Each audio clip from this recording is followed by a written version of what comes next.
Greetings. Welcome to Library Lowdown. This is the show where you come to get the lowdown on all the cool stuff that's happening at the library. I am Terry Ray. I am the interim library director. This is my friend Megan. Hello. Megan is our teen programmer, our teen librarian, and we got some cool stuff coming up in February. I'm always super excited. I feel like it's becoming a routine. I'm just like, I should stop warning people that I'm just always excited. I should just be excited. But we have cool stuff coming up in February. Yes. I'm super excited about all this stuff. So we have our Breakout Box. Yes. The Breakout Box is super cool. Let's see if I can do this. All right, so within the Breakout Box, there are all kinds of little things. Oh, it's like a magic thing. This one we did was all about the planets. So there were pictures of planets and data about planets and codes. And the idea was you had to solve all these puzzles to break out. And within the clues were things like the codes to different locks. And there are directional locks and numeric locks. And there is this little claspy deal that holds all the locks on the box. And there's even a smaller box, and there's the one with a key. And there's cool things like the ultraviolet flashlight, so you can do like secret codes, yeah. written in fluorescent ink that you can't see without. It's so cool. Yeah. It's fun. It's fun to play as a group. It too. is. Yeah. It's really the helpful. The more people you have, the more fun it is. Oh, absolutely. Yeah. And you're all working together to solve these puzzles. And you have like 45 minutes to do it. Right. And fortunately, you're not actually locked in this box. That would be bad. So it's escape room-esque. It is escape room-esque. Yeah. And it usually has some sort of science-y. Yeah. STEM. Yeah, type. a STEM motif to it of some sort at this point. We can do lots of different things. Right. But the one we're doing in February, can you give us any information? Is it top secret? I think it's top secret. It's top secret. But it's going to be super cool for teens, and there's a session like at 10 in the morning, Yes, one 10 Monday. and 4. And And I think that's the first Monday of each month that we have those. Okay, so It's on the calendar. yes, it is. It is on the calendar, and there'll be a link for the calendar. Yes, because we do need registration for that if you plan to come to that. Go ahead and call the front desk at the library and just sign up for it so I know how many people to plan for. Yeah, and we want to do it, we have a session during the day so that kids who are not in a brick and mortar school for whatever reason, homeschooling, EPIC, various reasons, they can come during the day. There's also another session in the afternoon for kids who are in brick and mortar schools and can't get to the library until 4 o'clock. Right. So those are super fun. I love Yeah. that. And I also love these. Now these are the big ones, and we're going to have these available for little kids.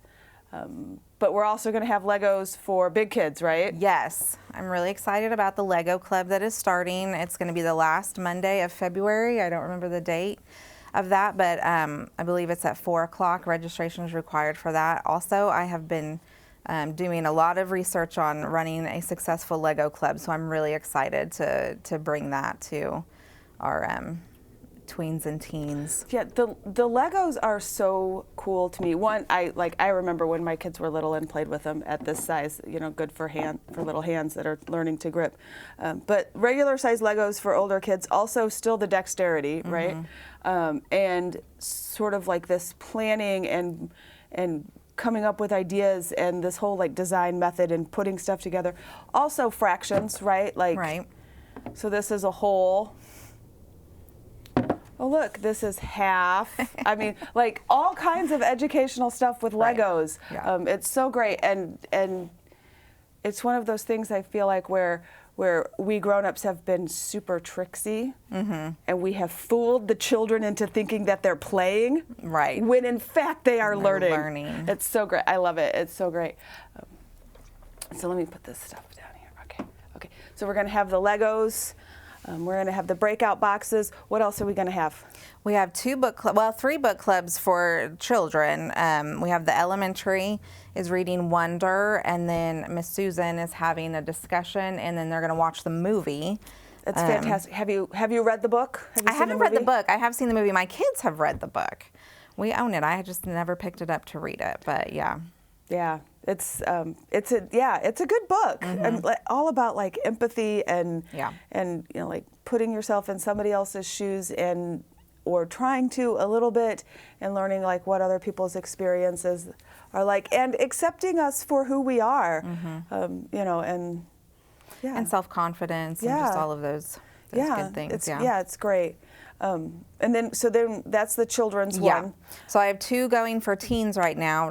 The first one that's going to be meeting is the Cemetery Boys. We're meeting on the 8th to have the discussion, and the Kindles we have them on Kindle books, and so they're available to check out at the front desk. So if you're interested in this book club, you come to the front desk, you can check out a Kindle, and it comes in a neat little bag. Yeah, with the charging with the charger and so it comes with the Kindle on there. Case stand, and the book is preloaded on there for you, so you won't need to do anything like that. You just borrow the Kindle, and then you can read right on the Kindle, and you scroll through, and then come on February 8th to discuss it.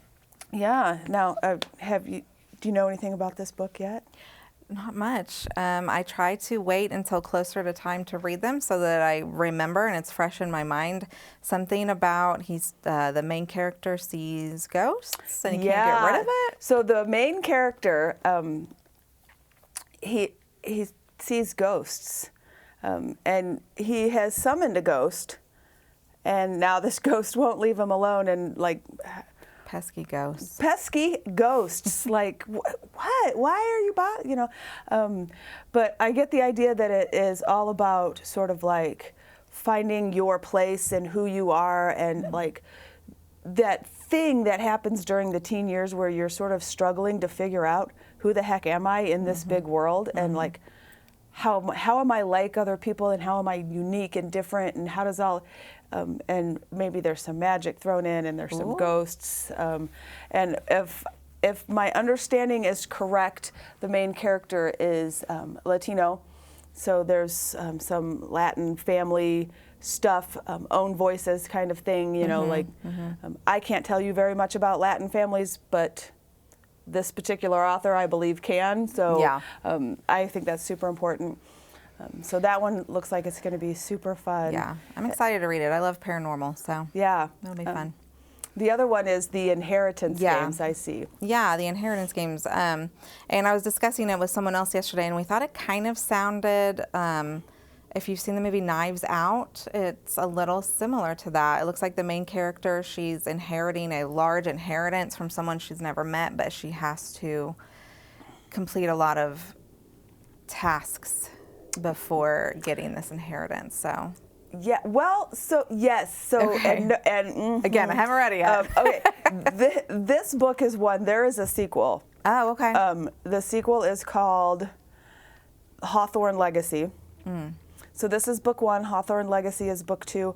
I am anxiously waiting book 3. Oh, it's a series. I did that thing where I read. I try not to read series until all of them are out. Right, because I know that I'm going to want to binge it. I'm going to want to. So I read 1, and then as soon as 2 was released, I read 2, and now I'm waiting for 3. And this was a Sequoia, right? The Inheritance games? Yes, yeah, yes. This one is year. on the current Sequoia list. So yeah. Good book. Good book. I mean, those lists are vetted. Yeah, so people have reviewed them and said, hey, these are the books that are high interest. Kids are going to like them. There is value in the literary package that is this book. So yeah, these are great. This is a great story. Like, I was so invested. I'm excited in this story. Good. Yeah, so I think these are all fantastic books. Cool.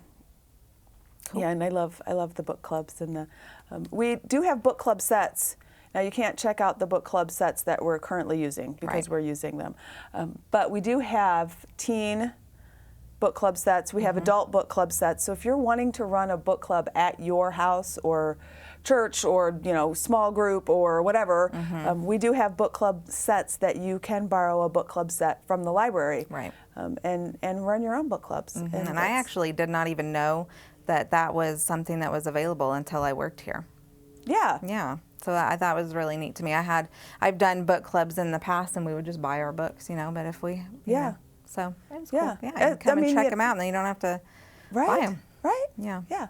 I mean, I think it's a good deal. I Yeah. love it, and I love Yeah. I love the process of sitting around and chatting with people who have also read the thing, and we do the same kind of things with movies and game. I mean, like you listen to the people. I don't play Animal Crossing, but the people who play Animal Crossing have these great conversations about what's happening, and I don't know anything about it, but it's fun to watch people get excited about the things, Right. whatever they are. You Yeah. know, so when you get a group of people together who have read the same book and are excited about it and they want to talk about it, that to me is super cool, even if I haven't read the book yet. Yeah. So I think that is fantastic. I do love the movie tie-ins. Yeah. I think that's, Yeah. Because I always, if my kids want to see a movie that was a book, I do make them read the book first before we can watch the movie. Yeah, it's a good So, idea. Yeah. Do you have? It's always disappointing, though. It is always disappointing. Always. Do you have one that just like you read the book and then you saw the movie and the movie made you irrationally angry? Not that I can remember. I know my kids were really upset about the Percy Jackson movie compared to the book. I never read the book, but I feel like the big ones like Harry Potter and Hunger Games, I think they did a really good job translating those books to movies. But I know there have been, but I can't think off the top of my head what there has been. Yeah, I love the Hobbit books, and then I love the movies as well. It's funny to me, but the one that made me irrationally angry, and I'm saying this is not a rational thought, this is not, is Cloudy with a Chance of Meatballs. Oh. Because this was one of my favorite books as a kid. Okay. And it's a kid's book. It's a very short story about Grandpa telling bedtime stories, and and the movie was not like the extent to which the book and the movie are the same is that there's giant food that falls from the sky. And that's it. And that's it. Which the movie was fun. The movie was fun, just it's not the book. Right. And I found myself I had to detach from I love this book. Right. But a lot of the movie tie-ins they're fantastic. There's one that's a teen, and I don't know if we have access to the movie, but I would plug this. There's a book called Moxie. Okay. About a young girl growing up, I believe in Texas, in high school, and some stuff goes down, and she decides that she and many other girls don't like the way that they feel treated like second-class citizens, and they do something about it. And it's super cool. And then there's the movie, and I was like, it was super good. And again, not exactly like the book, right? But still super good. Yeah. So I love those movie book tie-ins where we can read the book, and yeah. So what else? What else is going on at the library? I think that's it. That's new. We have our usual programming, Thursday D&D. We have Writers Club that meets, I think, it meets twice, so on a Tuesday and a Friday, and each one is once a month. So we meet twice a month. But and I am needing teens for the Teen Advisory Board. It meets on Fridays, and not every Friday. I think it's the third Friday of the month. Right. But I do need teens to come and help me figure out what you want the library to be doing for you. Yeah. I love this concept of teen-centered teen programming. So that, I sort of remember what it was like to be a teen. It was a couple years ago, just a couple, But I remember what it was like to be a teen, but still my life was very different than what's happening today. There's some fundamental things that are the same regardless of generation, right? Like there's tasks that teens have to or are supposed to accomplish, like figuring out a little bit about who you are in the world and how you're like your parents and how you're not like your parents, and you know, like starting to sort of branch out and become your own person and have your own voice, and that's a developmental thing that happens. But it's way different than it was when I was growing up. Right. You know, I mean, it's a different world. it is a different world. And so I think that if we as adults want to provide appropriate programming for teens today, we need to be listening to them. Yep. And the Teen Advisory Board, I think, is a great example of how we are attempting to listen. So like we have this space and time set aside. Teens, come and tell us what you want us to do and help us plan it so that it is truly your programming at your library. Right. And I think that's super cool. Yeah. That teens get to do that. So do that. So join the Teen Advisory Club. It also counts as volunteer time. It does, yeah. If you need service hours for Junior Honor Society, Scouts, anything that you're doing that you need service hours for, it counts 1 hour towards that, so each meeting. Yeah, so each 1 hour meeting counts as an hour. Right. And then, I mean, if you're also then coming back to help do, you know, Right. to put programs on. Programs you know. on and volunteering, and of course it counts towards that as well. So that's super cool. It looks really good on a resume for jobs and for college. Colleges want to know that you are not just super smart and that you got all the right answers on the tests. They also want to know that you're involved in your community. Right. Which I think is super cool. You know, it's good for you. It's good for you to be involved in your community, and it's better for your community when everybody's involved. Right. So, yeah, so, you know, join us at the library. Come get involved in something, whether it's Teen Advisory Club, all the various and sundry book clubs we have. There's an adult book club meets first Tuesday of the month, and in February's case, that is the first day of the month. So if you haven't picked up that book and want to, Margot picks fabulous books for her book clubs. I always want to read them. She does. She does. And I always want to read them. And every once in a while, I do actually read them. I want to get to more programming myself. There's lots of things on the calendar that I'm like, ooh, I want to do that. I know. I want to do that. So, yeah. Come on down to the library, get involved, do some stuff, and we can't wait to see you in the library.